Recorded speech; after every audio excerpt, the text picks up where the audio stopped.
Yan, ito na po siya, te. Yan, ito na po yung nag-grass cutter na, te, oh.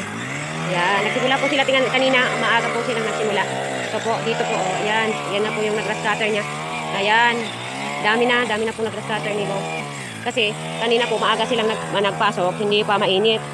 Para hindi daw masyado pang mainit, kaya binawi nila maaga po silang nagpasok. Kaya ito, dami na pong nalinisan niya, oh. Yan, palabas na po ito, te, doon sa, sa may, ng lemon. Ayan po, oh. Dito po ito, oh. Sa may sa pinakadulo. Ayan, ayan po, ayan. Ayan po. Ayan. Ayan. Mainit na nga po, ay ang dali talaga ng oras dito sa amin. Mainit na po kaagad. Ayan. Ayan po, oh. Ang ganda na. Ang bilis talaga pag may ng grass cutter. Ayan. Ito po.